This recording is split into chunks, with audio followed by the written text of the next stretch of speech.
Hi everyone, welcome to our webinar today.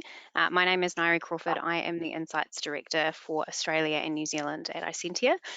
We're going to be talking through our fourth edition of the Leadership Series, which is called Leading Through Change. I'm joined today by Andrew Ladovsky, who's one of our Insight Specialists, who will be jumping in to help me with talk through one of the case studies that we've got today. So for anyone that's not familiar with our leadership series, what we've been looking at is a more detailed view of the relationship between media and leadership. And we've had 3 editions so far. And we ultimately started looking at corporate leadership and particularly the presence of CEOs. And what we found in that first edition of research was that there was a lack of presence from corporate CEOs, particularly in social media and being able to create that kind of clear connection to an audience and building up their own personal brand. So the big outcome of that first edition was really around absence. Our second edition built on this theme and looked more at disruptive leaders. So particularly looking at why it is that a tech disruptor or someone who runs a startup company is able to create these juicy media profiles and is able to essentially tell better stories. And so the kind of core theme of that one was really around connection. And then our third one was around leading through crisis. Ironically, it was what crisis meant at the end of 2019, which I feel like probably means something a little bit different to us all now. But that was looking at case studies around what looked most effective when leading through crisis. And the biggest thing we found there was this shift towards empathy and authenticity particularly, and the need to have that well established so that when there was a crisis, people already trusted you. So the reason that I'm highlighting these themes again is really that these are themes that we could see coming out before, particularly before COVID, and they were bubbling away slowly, but particularly the last 12 to 15 months has really accelerated the presence of these themes and the desire for these themes to be addressed in leadership. And to put a little bit more context around why we talk about leadership and why we're quite passionate about it as a public research subject is that as someone who works with communications professionals, this is very much a topic that always comes up. If it's about a lack of communications presence at the top table of an organization, or if it's simply how to get a risk-averse leader to understand the value of having a really great profile and being able to build that sense of trust and authenticity with an audience. So I am a person that has favorite stats. So I always like to start these leadership sessions with these stats, which were the original kind of genesis of why we started looking at leadership. And these stats are from 2018, but I still think are quite powerful today. So it's the idea that 88% of employees find their leaders disengaging, 77% of leaders believe that they are engaging, and then 65% of people would forego a pay rise to see their leaders fired. So they're quite interesting stats in themselves, but they really do speak to this idea that leadership is universal. So you have leadership at a local and a community level, you have leadership in a workplace, you have leadership from a broad corporate level, but also leadership at a political spectrum as well. So everyone's kind of touched good leadership and bad leadership in their life, and it's something that everybody has a kind of clear path to understanding of. So to, I guess, illustrate why we're looking at change, it may be fairly obvious given what the last 12 to 18 months have really looked like, but leadership has been showcased on this kind of unprecedented scale. I think unprecedented is one of those favorite words at the moment, but change particularly in 2020 was fundamental and it was pervasive and it was happening at this unexpected rate, and it was across all sectors, all countries, all at once. There was no immunity to the change. And it's that makes it really interesting. That experience was incredibly comparative. You could see different styles and approaches were all on display at the same time. So, and as an audience that were largely restricted and locked down, it's also a time that all of our media consumption increased. So we were actually actively looking at how all of these different styles and approaches were on display to compare and contrast them. And I do want to introduce you to a concept, if you haven't heard of it before, called sapient leadership. And the reason why I like to pin it to this idea and this framework is that I'm fundamentally a communications and a media researcher rather than one who specifically studies leadership. And I was really actively looking at how those academic discussions and academic models were keeping pace with everything that was happening last year, and particularly this concept of sapient leadership. It was originally an idea that was designed to be about how the world was going to change exponentially because of technology. So it was an idea that was already bubbling away before, particularly before COVID, again about technology. So this changes that view of leadership from being about those that inspire certainty to those that inspire psychological safety. And it's this idea that change is fundamentally at the heart of leadership now, and change is perpetual, it's pervasive, and it's exponential. It's not something that can be avoided. And it introduces this idea of humanity rather than necessarily transparency. So it's this idea that a sapient leader can be really wise and discerning, but is also very, very human, which is often described as being sort of anti-heroic. I don't love that definition, mostly because I think that's probably I think it's a very narrow definition of the idea of heroic, and that a lot of heroic figures are incredibly flawed, and that's part of the value of them. But yeah, this idea that it's that change from being about certainty to being about psychological safety. And psychological safety is something that is increasingly part of discussions about workplace and culture and all of those things, where it's more about your ability to lead people in a particularly safe way. So to give you a little bit more context about what it is that we did and the type of research results you'll see in this particular webinar and in the subsequent report, we have done a full analysis of what leadership discussions looked like in media from March 2020 to February 2021. There are a few interesting quirks about this. We've been really, really focused on overt discussions of leadership instead of covert. So it's not so much about the framing of a leader, it's more about specifically how media would discuss good or bad leadership and associated terms. One of the things that we found that I thought was quite surprising but also really interesting is that in Australia you're twice as likely to see stories about good leadership than bad, and in New Zealand you're 2.5 more times more likely to see stories about bad leadership than good. There's a few factors here. For Australia, sport does play a considerable role in leadership discussion. So close to 20% of the leadership discussions are actually related to sport. And particularly in the context of COVID response, Australia became particularly highlighted and praised in the latter parts of 2020 around response. New Zealand had a general election during this period where the opposition party had multiple leadership changes, and there's also a trend with New Zealand media particularly to not directly praise the New Zealand government.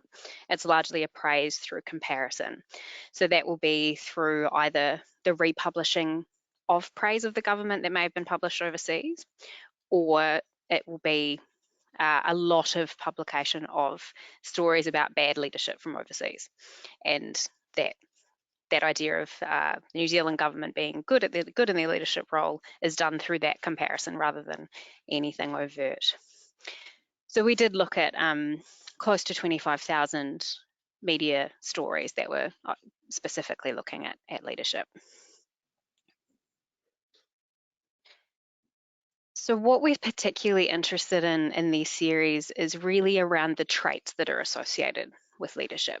So particularly around positive and negative, especially for the last 12 to 15 months, it's been a year of political leaders, because it's fundamentally who's been leading response. And the most reported positive leadership traits that we saw were the idea that a leader was inspirational, they were strategic, or they were confident. And on the flip side of that, the negative traits that we could see for Australia and New Zealand were slightly different. For Australia, it was incompetent, or that there was no follow through, or that they were fragile. And in New Zealand, this fragile again came up as well, with also invisible and incompetent. So there's something interesting there around this dichotomy of being inspirational, but also potentially being fragile. The most visible leaders that we could see were all largely political leaders. For Australia, that's the Prime Minister, the Treasurer, the state premiers and health officers. And in New Zealand, Prime Minister, Finance Minister, Director General of Health, and slightly more focus on other medical experts and the voices of essential services as well. And probably, and not a huge surprise to anyone, the most reported on international leaders were Donald Trump and Joe Biden. So there was also that whole aspect of the US election had a significant influence on discussions of leadership. I imagine that's also where we're seeing some of that idea of fragile coming through. And the only other trait that was particularly problematic was that Jacinda Ardern, the Prime Minister of New Zealand, was the only leader consistently described as being earnest. So we couldn't find that anywhere else, but that was a description most commonly associated with her.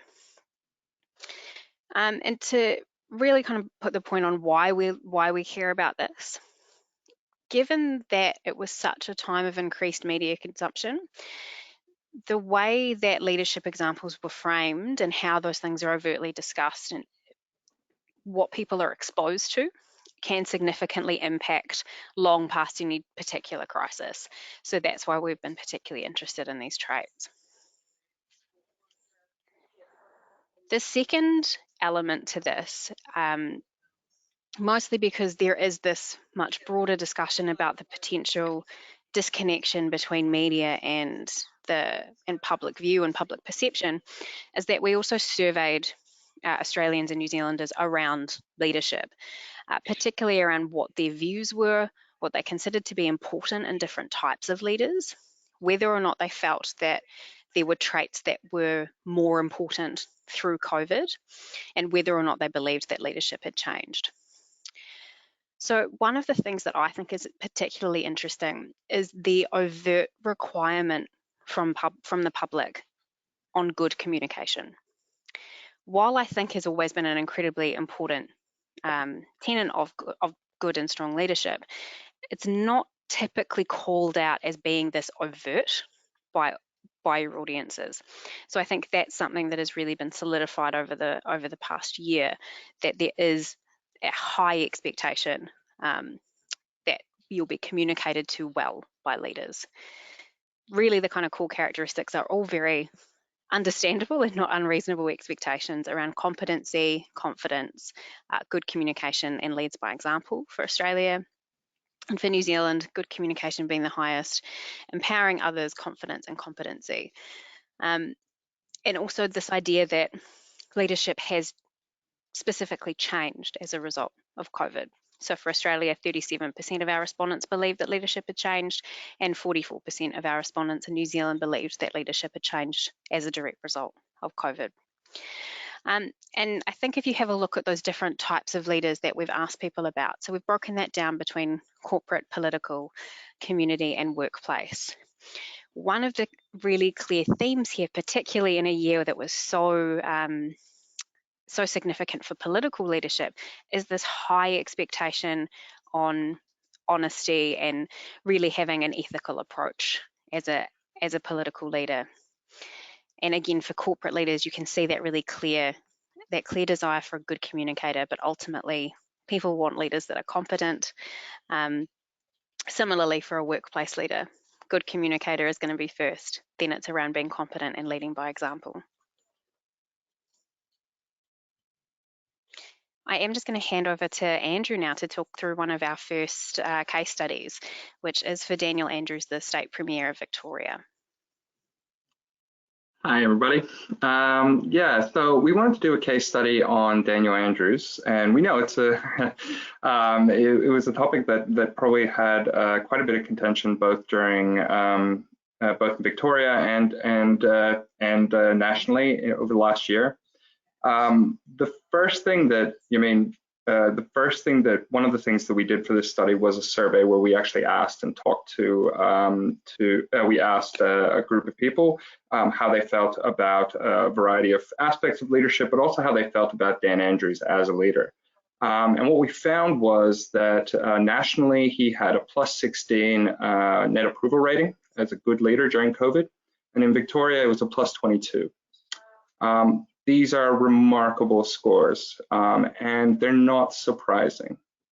But I do feel that throughout the period, and we can see it in the in some of the news coverage. In fact, there were a few stories that we highlighted, I think, as part of the study, where the news coverage actually said most of you will be surprised to find out that Dan Andrews is a popular leader during COVID.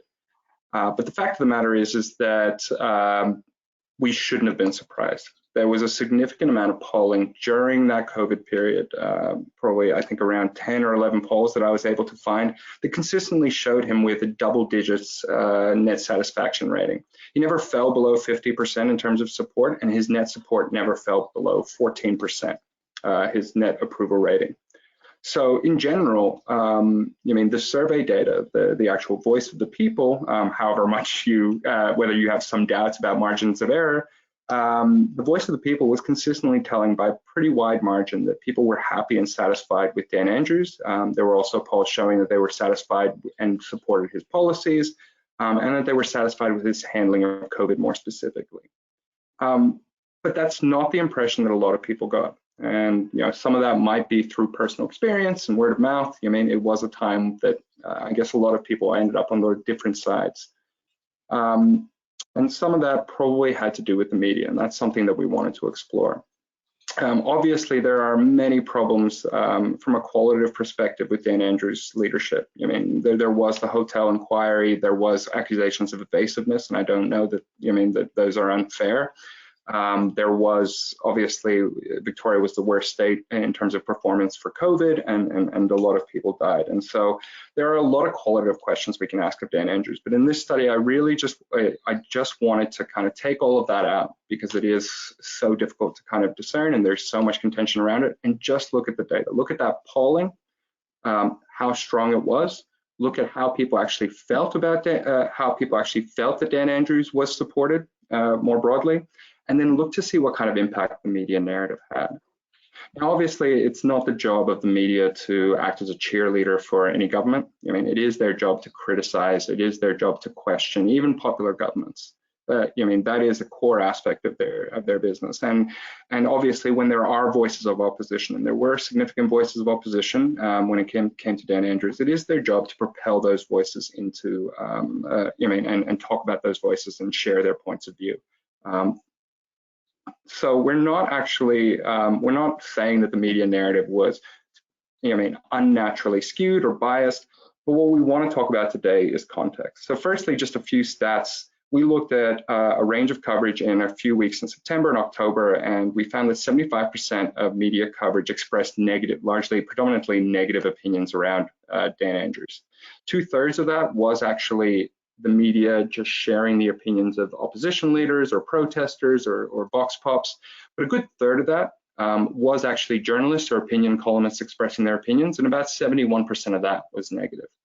29% directly described him as incompetent, and there was actually almost very little or little to no coverage that truly in the same kind of passionate or spirited sort of way expressed positive discussion of Dan Andrews' leadership as there was in terms of the negative. So it was in a sense a very much unbalanced narrative. As we said though, it is the job of the media to criticize, and qualitatively there was potentially things to criticize. But where the media probably fell apart when we looked at some of these statistics is their inability to provide context. Only about 15 or 14% of coverage actually mentioned the polling. actually mentioned Dan Andrews polling, and 33% of that coverage portrayed it as a negative because they would focus on the fact that he was at a plus 22 a month ago. Now he's only at a plus 14, and they focused on the fact that he dropped by 8 points, not on the fact that he was still extremely popular. Not on the fact that, but he was still an extremely popular leader. So what we lacked is that although there was consistent data coming out that showed that he was a popular leader, the media narrative was very much focused on the negatives. And this created a very skewed view, leading to ultimately two people being surprised to hear that he was a popular leader. It was interesting that during those 2 weeks, and we picked weeks specifically right after polling had been released so that the journalists and media had recent data that they could draw upon to add to that conversation. We had the vote of no confidence in one of the weeks that we studied. And in that, even in the coverage around the vote of no confidence, only about 20, I think 30% of that coverage actually looked at and mentioned polling. We had a vote of no confidence on a leader that had, I think at that point, a plus 14, plus 16 approval rating. He had a plus 3 advantage in the two-party preferred vote, and the opposition leader was, I think, a negative 25 in terms of dissatisfied relative to satisfied.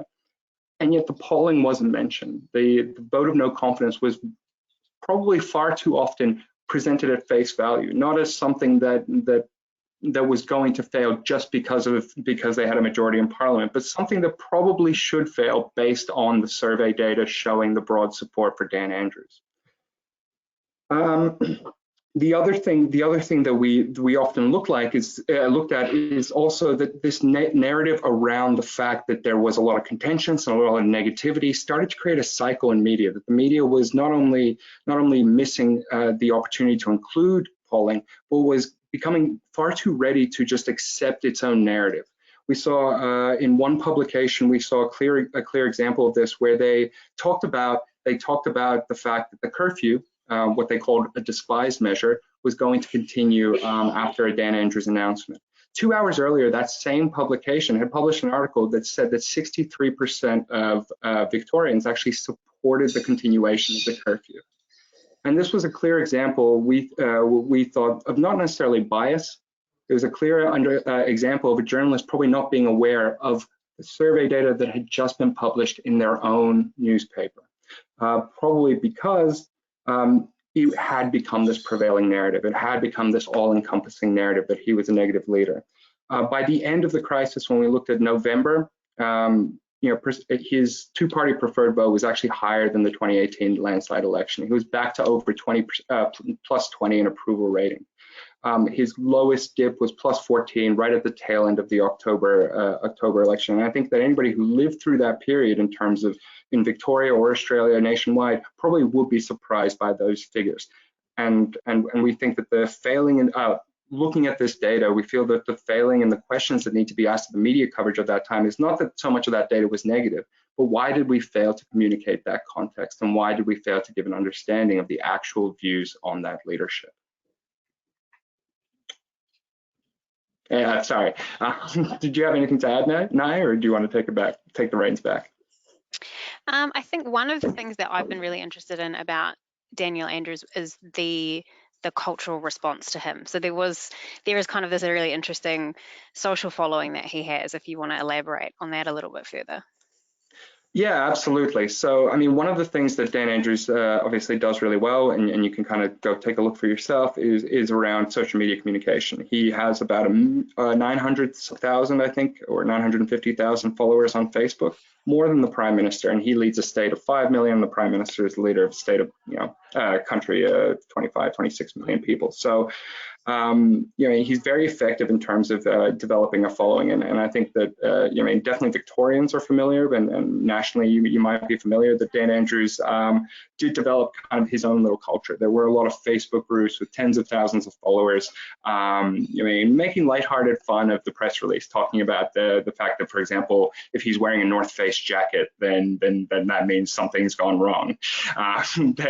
Obviously talking about how attractive him and Brett Sutton are, talking about how much they enjoy the press releases, complaining about specific journalists. There was just a lot of joke and love there, and I think it all culminated in, Triple J Hottest 100 had the number 13 song was a remix of Dan Andrews saying "Get on the Beers." Which most of you will be familiar with. There was this absolute phenomenon, and I think it was built on a combination of two things. Obviously people during COVID wanted good communicators, and we know that presence is important. And I think there was probably a lot of respect for those daily press releases. But again, that probably got skewed a lot in terms of there was a disconnect between that reality in terms of the cultural pickup and some of the news reports. We did find some evidence that people were complaining that he was talking too much to the public, that it was too much. We did find evidence of people talking about the fact that the only reason those poll numbers could exist was Stockholm syndrome. We did find people saying that social media was turning against Dan Andrews. We found articles that said his leadership was buckling under its own weight. Definitely there'd become this kind of cycle that didn't really reflect or see or pick up on what was probably happening on the ground floor. And what was happening on the ground floor in terms of view is strong approval ratings and a really an almost cultural, as you said, a phenomenon sort of response towards Dan Andrews as a leader. And frankly, it's not surprising when you look around the world in terms of the way that people responded to the crisis. You did see overall increased trust in government figures. You did see what they call a rally around the flag effect. Political leaders often benefited from the fact that, in terms of support and in terms of their ability to engage with the people that they're representing from the fact that from the COVID crisis, which is usually what happens.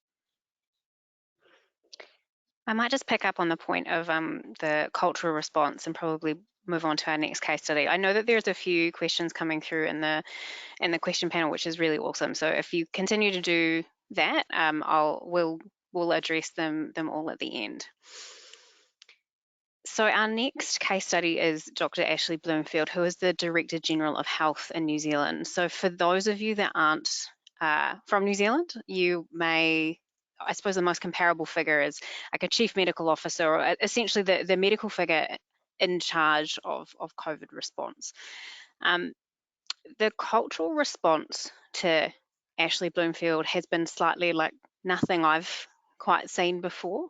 He was initially very much positioned as the sidekick, and the trajectory to national treasure was like at rocket speed. And particularly, he had this benefit of being a public servant rather than specifically a political figure.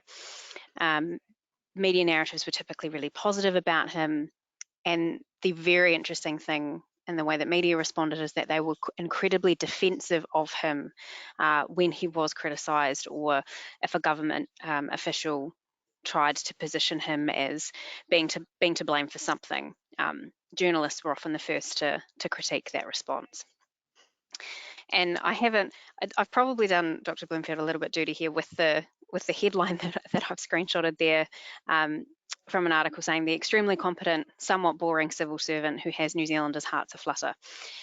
Mostly because I think that does sum it up quite well.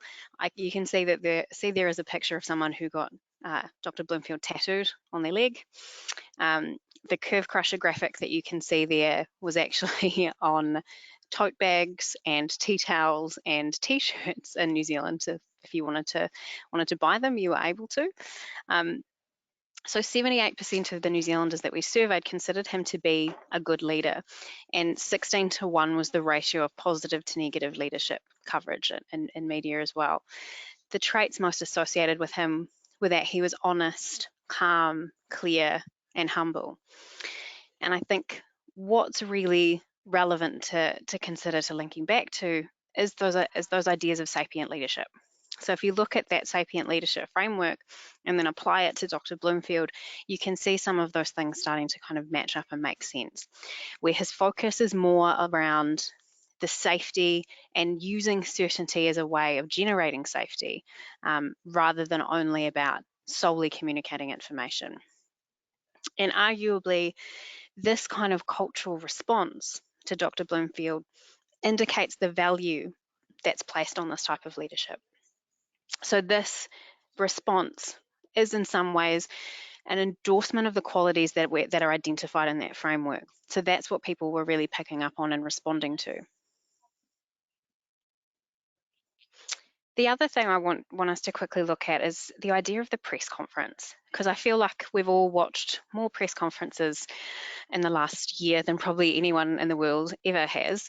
And I think this has a really interesting significance on the expectations of the public on government information and how the government will choose to deliver information in the future. So 92% of the people that we surveyed have watched a COVID-19 press conference, and 94% of those surveyed would tune into a press conference again. And that's compared to 28% of people who claimed they'd actually never watched a press conference before COVID.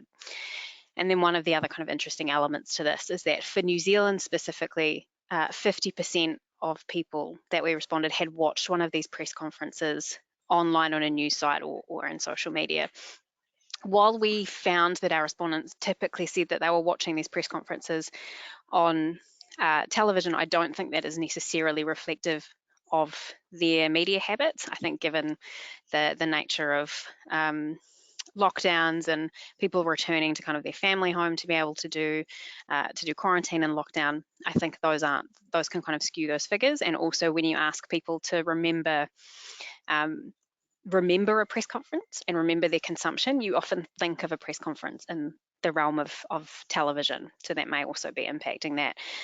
But I think the amount of people that remembered watching these streamed directly online or on social media is particularly interesting. So with this idea of press conferences and the impact that it has on information, we got very interested in what this has meant for the other side of the relationship.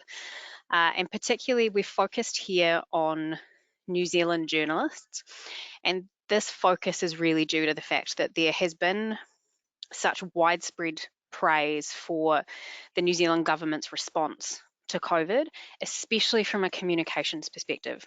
So particularly in how everything was quickly branded, how everything was very, very clear and concise and constant. All of those things have been really, really well reviewed, and it's typically the thing that the New Zealand government is considered to have done really, really well. I think one of the things that is particularly interesting when you talk to journalists in New Zealand now is that when you talk to them about these press conferences, is that they felt reduced to faceless and shadowy and shouty figures. They feel very highly defensive of the criticism of their role to question officials for accurate information. For a bit of context, there was a lot of social media backlash and commentary, and the Facebook groups set up about individual journalists in New Zealand and the nature of their questions and how they thought they were terrible at their job. And the other factor is that they felt like they were being constantly redirected to press conferences, so that actually limited their ability to access officials outside of this format. So even as the idea of crisis receded, it was the use of this mechanism to be able to stop any other direct interaction. They very regularly spoke of how whenever they were trying to get information about anything, they were either directed to a timed media release or directed to the presser.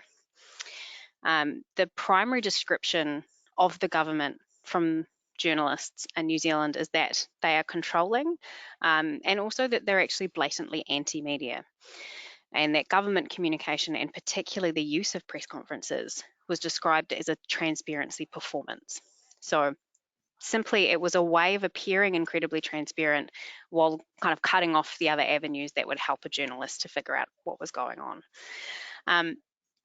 I think this is interesting in that I can see both sides of this debate, right? I think from a communications perspective, there are so many things that the government has done particularly well in terms of communicating, the use of owned channels, all of those things to keep a consistent message.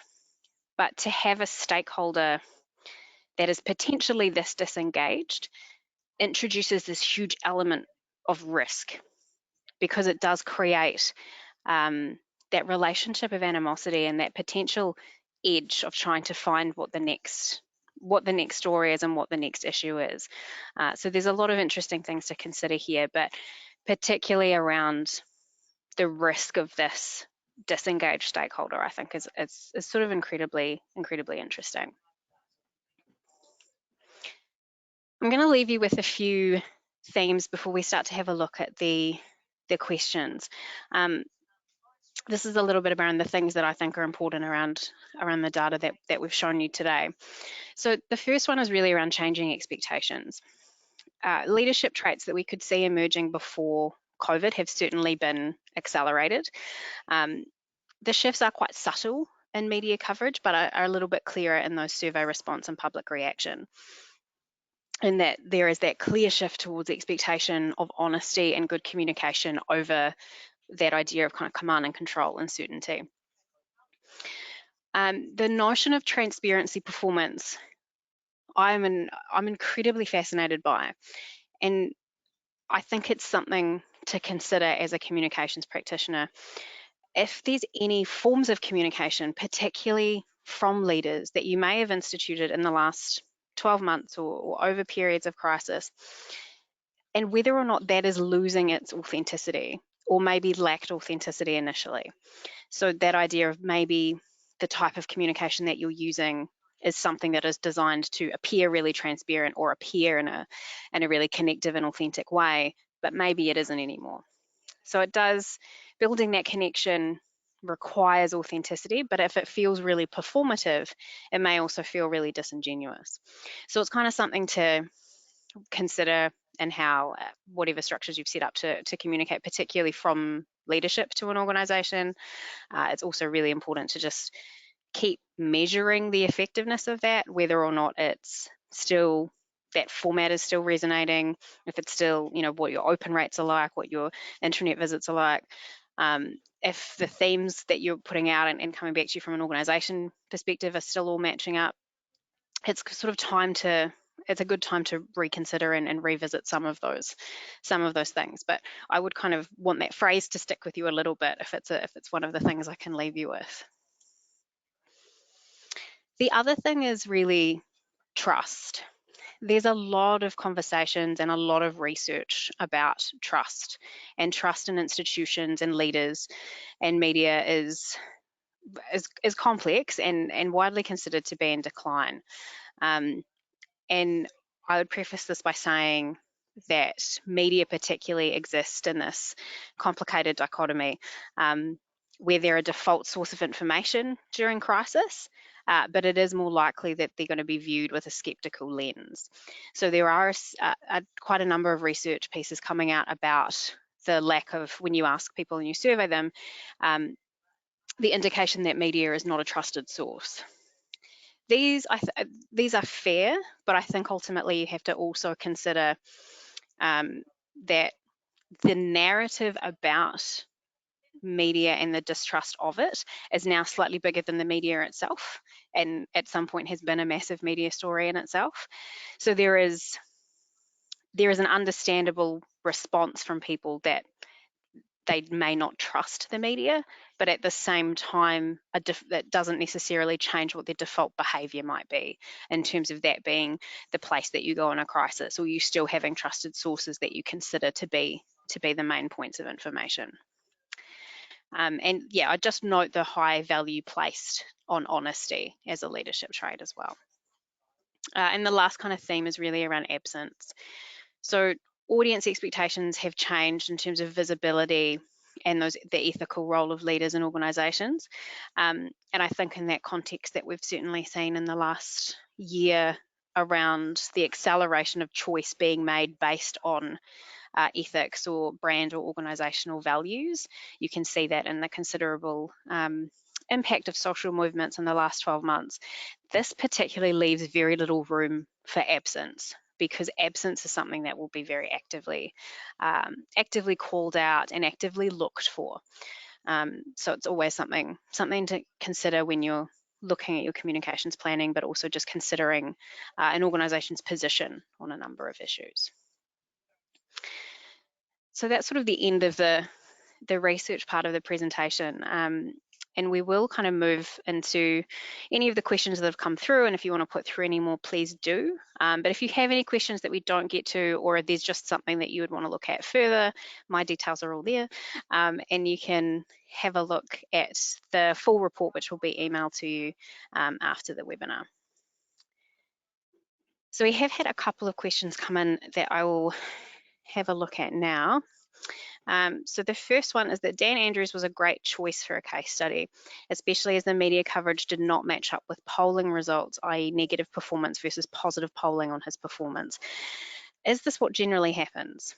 I'm going to let Andrew answer this, but I would say that there is certainly elements of that reflective in the Australian media landscape, simply by the nature of that it can be more politically partisan than other media markets. So I might leave that question a little bit more to Andrew to see if he believes it to be a commonality of political figures. Yeah, I mean, I think that in the environment that we're in, it is hard to skew positive towards a leader, right? It's hard to skew positive towards any party without, I talked about distrust in media. The media kind of has to jump through hoops in terms of the way that it talks about leaders to not only be balanced, but appear to be balanced. It's a difficult kind of game, and to be fair, it's not their job to be a cheerleader, as I said, even for a popular government. They're not meant to reflect the views or if 80% of people love a leader, that doesn't mean that 80% of coverage should be positive about that leader.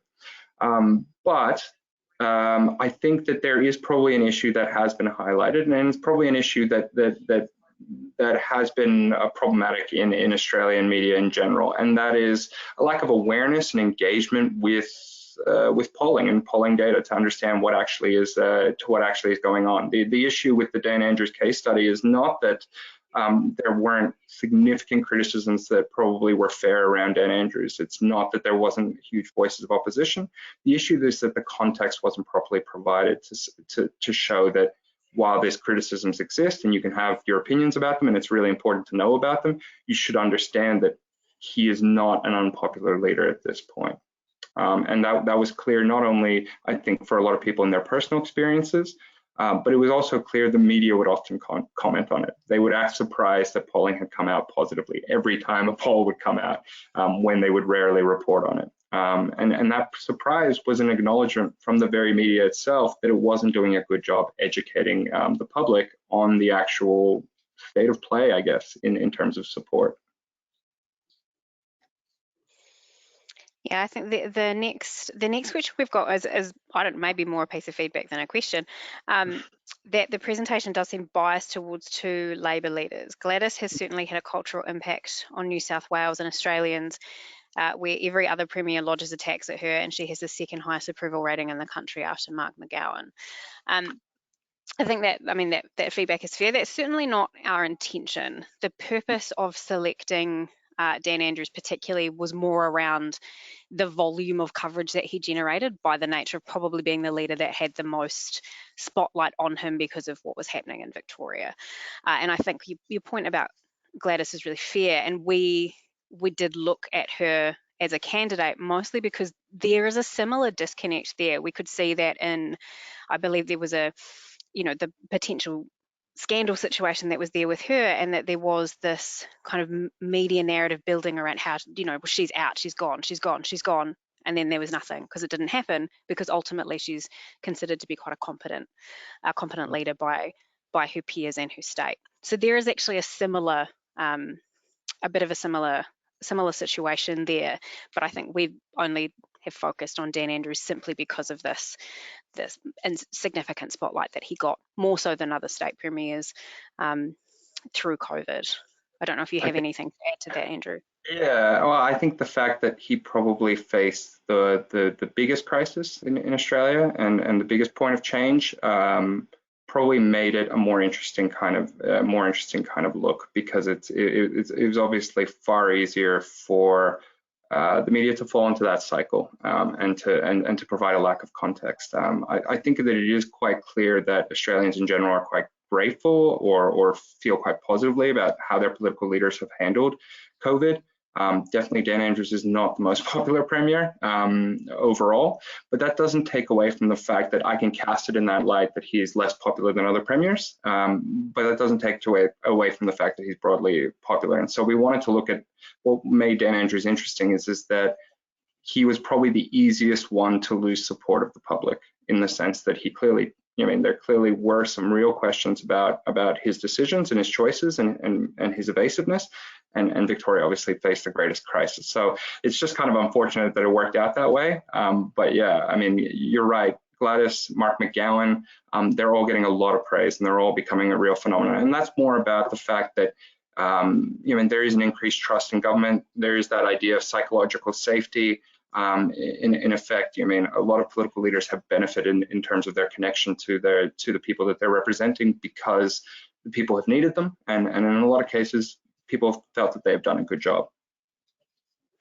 Yeah, and I would add to that when we were considering case studies, that obviously it's really easy to consider a federal figure, but really for Australia, it's been about state leaders, right? Like it has been, the spotlight has been on them, and it's been, the profiles of the different state leaders that have been the highest, and it's been slightly unlike most other countries in the world, really, and that the response itself has been far more state driven from a media and profile perspective.